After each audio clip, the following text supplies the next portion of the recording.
Hey Merfolk fans, I'm Joe. Thanks very much for joining me today. If you'd like to support my channel, please check out the link above to my Patreon page. So, let's talk for a bit about one-drop creatures in modern Merfolk.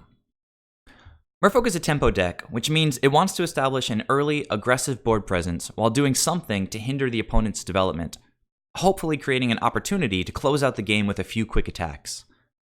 Obviously, a good one-drop creature is essential to establish the kind of quick attack that this kind of tempo plan is looking for. Here, I've arranged the best options modern Merfolk has had access to at the one-drop creature spot. But before I discuss any of them, I want to take it all the way back to Magic's origins to establish a bit of historical context. Here we see Merfolk of the Pearl Trident, first printed in Alpha all the way back in 1993. For 1 blue mana, you got a 1/1 Merfolk body and some sassy Merfolk flavor text. That's it. But this card was actually pretty sweet back in the old days because it comboed with the original Lord of Atlantis, also from Alpha. With Lord of Atlantis on the battlefield, our little Merfolk of the Pearl Trident would suddenly double its strength, becoming a 2/2. Not only that, it also became unblockable if the opponent controlled an island. This Lord synergy is still at the heart of modern Merfolk today, 25 years later. However, as more and more sets were released, one-drop creatures became stronger, and Merfolk pilots gradually gained access to the array of creatures that I showed you here. Each of these little Merfolk shares the same casting cost and base 1/1 stats as Merfolk of the Pearl Trident. However, they all have some additional ability that makes them much more useful in our games. Out of all of them, Cursecatcher has seen the most play by multiple orders of magnitude. But because its ability can often be useless, typically against more creature-based strategies that don't have a lot of instants and sorceries, pilots have tested all of these other options shown here. And in one way or another, all of them have been found to be lacking. Apart from Cursecatcher, Mistcaller has probably seen the most play, especially recently. Like Cursecatcher, Mistcaller's ability is extremely narrow. It's only useful against certain decks in certain situations. And even when the ability is useful, like Cursecatcher, it requires us to sacrifice it. Clearly, a deck that aims to win through creature combat would prefer not to sacrifice its creatures. So, going beyond Cursecatcher and Mistcaller, we have a bunch of more fringe options. I guess I'll start over here with Triton Shorestalker and its close cousin, Mistcloaked Herald. So both of these guys have an ability that says they can't be blocked. Now, this is sort of simply redundant in modern Merfolk, as a central part of our strategy is making our creatures unblockable with Island Walk. Because of this, these two creatures are only a little bit better than Merfolk of the Pearl Trident from Alpha. Going a little bit deeper, we have 3 creatures, Moth Dust Changeling over here, Tide Shaper Mystic, and the lesser played Dakra Mystic. So, despite having very interesting abilities, all of their activation costs require us to tap one of our Merfolk. Again, as an aggressive tempo deck, if we're tapping our Merfolk, we really want it to be while declaring them as attackers. I think that leaves Kosi's Trickster over here. This card actually saw a great deal of play around 2014, 2015, when many pilots were splashing white in modern Merfolk. Path to Exile is a bit of a combo with Kosi's Trickster, since it makes the opponent search their library and shuffle their library, which of course makes the Trickster bigger. While this ability may seem quite strong at first, it actually falls short for a couple of reasons. First, opponents can generally play around Kosi's Trickster as necessary, shuffling their deck only when it's safe for them to do so. Second, a tempo deck would ideally play creatures that are not simply big, but have some ability that furthers our larger strategy. For example, Harbinger of the Tides and Merfolk Trickster interact with our opponent's creatures while also being Merfolk bodies that we can attack with. Silvergill Adept draws us a card, while again also contributing to our attacks. Kosi's Trickster, on the other hand, is nothing beyond its power and toughness. It doesn't draw us a card, doesn't interact with the opponent's creatures, it's just power and toughness. So all of this is just to explain the shortcomings of all of these one-drop Merfolk options. These cards are so weak, in fact, that recently, in frustration, a good number of pilots have moved away from playing any one-drop Merfolk at all. Now, clearly, this weakens the tempo strategy, because we can't get a creature on the board until, at the earliest, turn 2. So again, ideally, we'd find some strong one-drop. And today, I'm here to tell you that all this has changed, and I finally have found the one-drop that we've been looking for. So, that one-drop is Thraben Inspector. For 1 mana, we get not a 1/1, but a 1/2.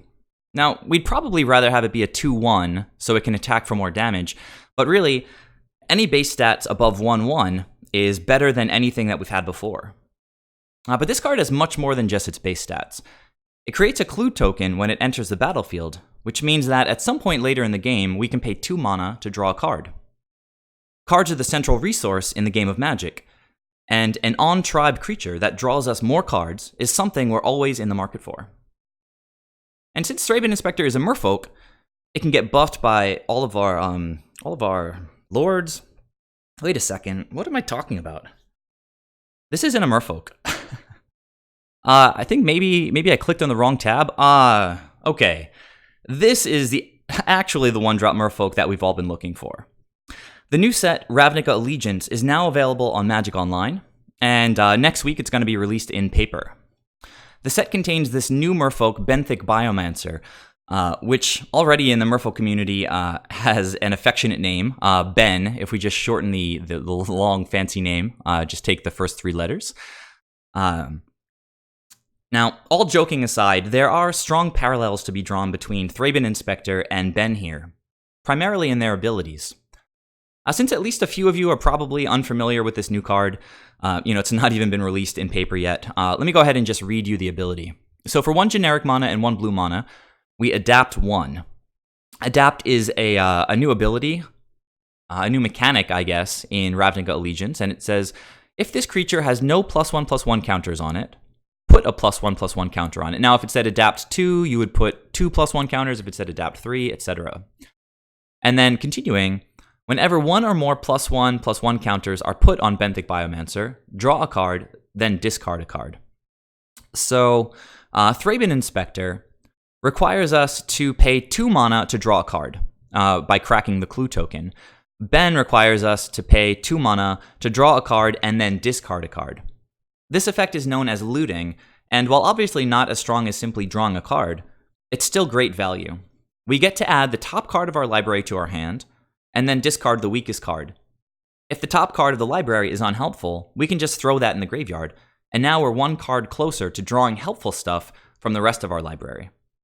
If the top card is wonderful and we have something unhelpful already in our hand to discard, then the looting is effectively the same as simply drawing a card. Looting is always solid and often excellent.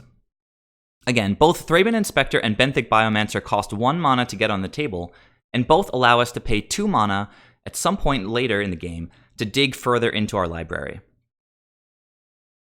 Thraben Inspector can be said to be better because it draws a card rather than looting. And sure, the clue token can draw a card even if Thraben Inspector gets killed,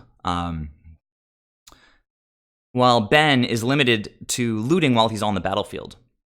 However, Benthic Biomancer does have an advantage above Thraben Inspector. When he loots, he becomes a 2/2. So for me, if Thraben Inspector were a Merfolk, it's possible we might still choose Ben over it because this extra point of power can be so important.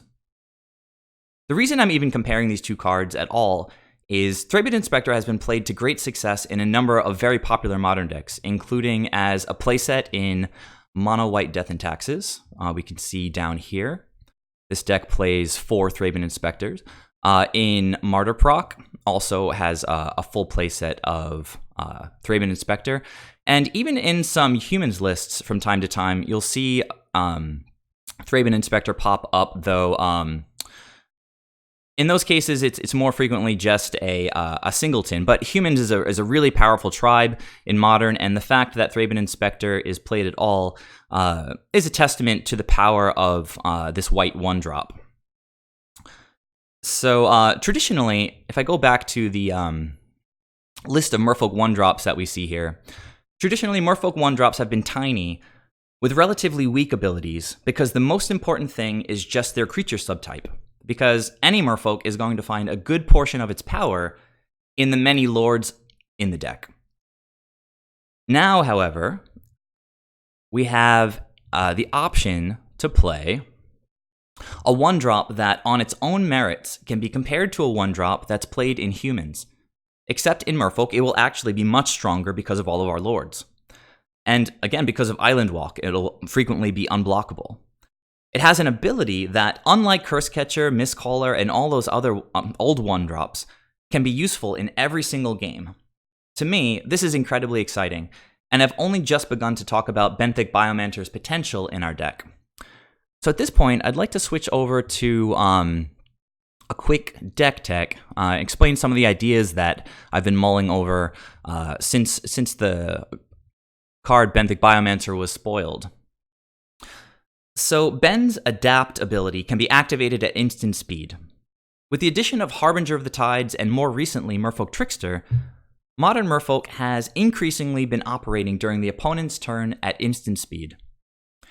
This is very powerful because it keeps information hidden from the opponent longer and allows us to choose the best line in response to whatever they do on their turn.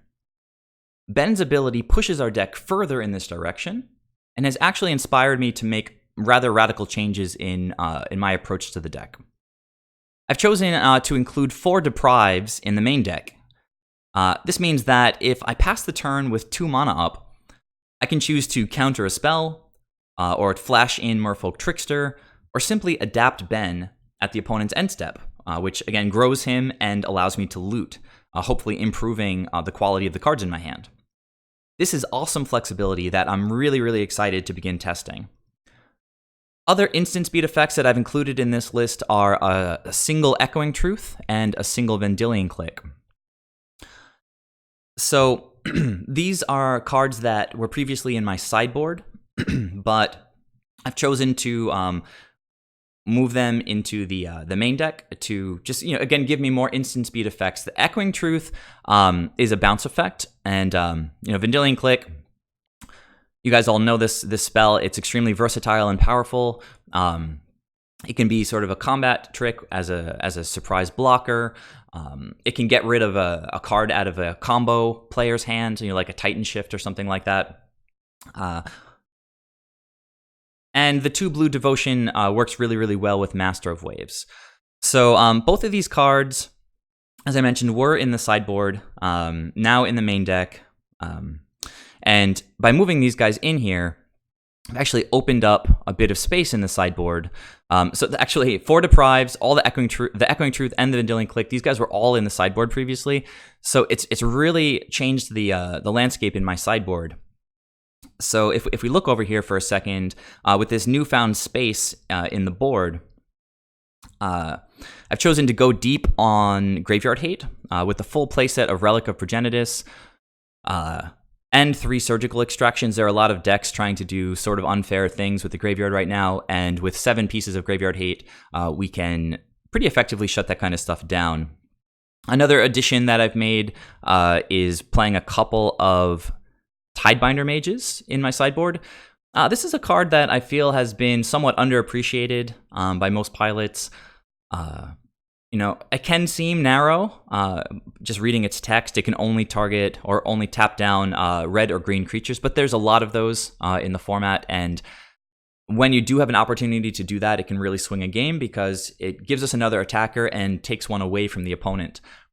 Yes, it can just get removed, but the creature doesn't untap immediately. So most of the time, we're getting at least a couple turns with Tidebinder Mage on the table where we can attack past a tapped creature on the opponent's side of the board.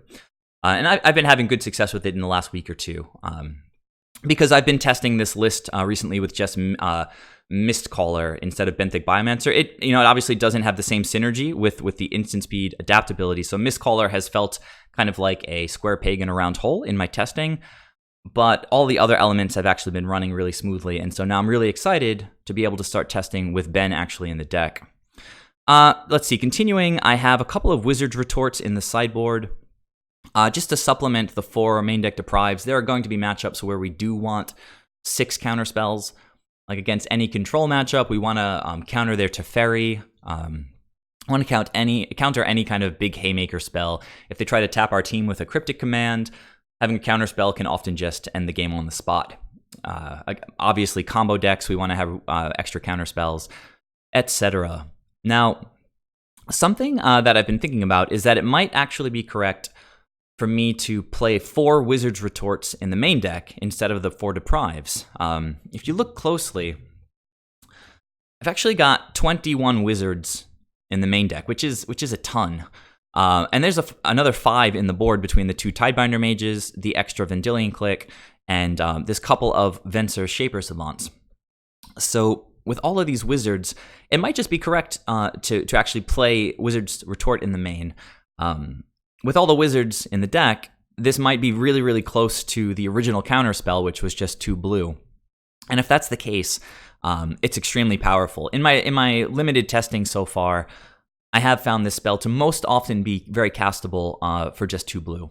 So that's something that I'll be tracking very, very closely in my testing over the coming weeks, and I'll be sure to report back to you guys and let you know what I figure out. But for now, I hope you've all enjoyed this video. Oh, before I finish, just let me point out one other thing in the deck tech here is I've trimmed Mutavault down to 3 copies. This is a concession to running the 4 main deck Deprives. As a mono blue deck, with AEther Vial, we've been able to comfortably play a playset of Mutavaults forever. But now we really want to have access to 2 blue mana on turn 2 to be able to cast this counterspell. And a full playset of Mutavaults is just going to restrict us too much. And Deprive will just sort of be dead in our hand a lot of the time. I found that once I trimmed down to 3, I was getting screwed on mana in the early game just less frequently. So again, thanks for tuning in, guys, and I really hope you enjoyed this. Please let me know your thoughts on Benthic Biomancer. As you can tell, I'm really, really excited about the card. I know some of you are a little bit meh on it, but perhaps I can convince some of you guys to come around. So please leave your comments down below. Please subscribe if you haven't already, and of course, please check out my Patreon page. Thanks again for joining me, and I'll see you guys in the next video.